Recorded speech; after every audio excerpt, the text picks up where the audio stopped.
It is as simple as this. The more you know about your telephone or any other gadget, the better you can use it. A few years ago, the cell phone companies conducted a survey and found that 97% of the people were using only 7% of the phone's capabilities. I am not talking about the smartphone here, but the dumb one. Even with that simple gizmo, people were using only 7%.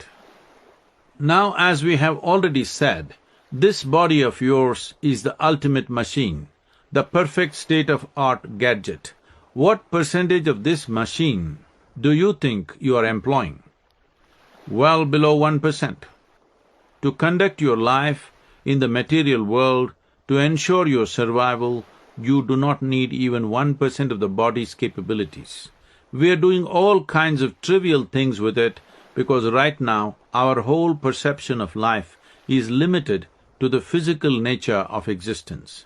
But your body is capable of perceiving the whole universe. If you prepare it properly, it can grasp everything in this existence because all that happens to this existence is happening in some way to this body. All physical creation is fundamentally a certain perfection of geometry. Without geometry, no physical form is possible. If we get the geometry of the human body right, it becomes capable of reflecting the larger geometry of the cosmos within and making the cosmic available for our experience. In other words, the human body is capable of downloading the entire cosmos. Sadhana.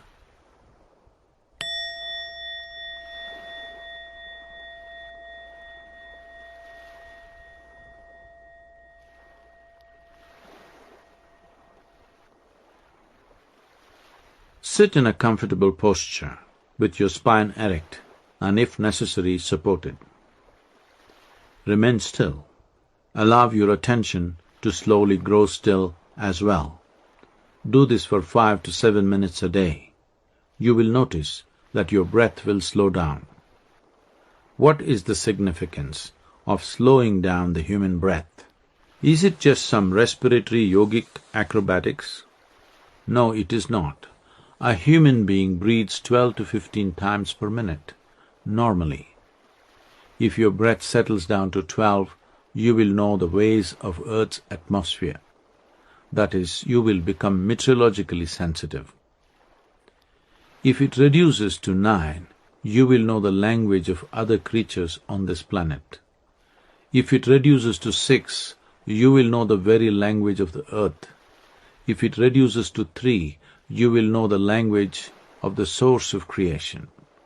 It is not about increasing your aerobic capacity, nor is it about forcefully depriving yourself of breath. A combination of Hatha Yoga and an advanced yogic practice called the Kriya will gradually increase your lung capacity, but above all will help you achieve a certain alignment, a certain ease, so that your system evolves to a state of stability where there is no static, no crackle, just perceives everything.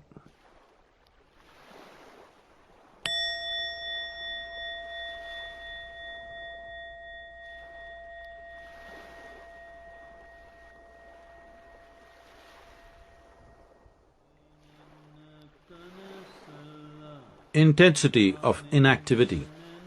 Logically, somebody who never puts effort into anything should be the master of effortlessness. But it is not so. If you want to know effortlessness, you need to know effort. When you reach the peak of effort, you become effortless. Only a person who knows what it is to work understands rest. Paradoxically, those who are always resting know no rest. They only sink into dullness and lethargy. This is the way of life.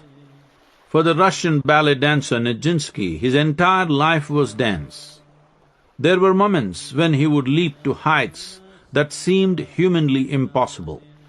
Even if one's muscles are at peak performance, there is still a limit to how high one can jump.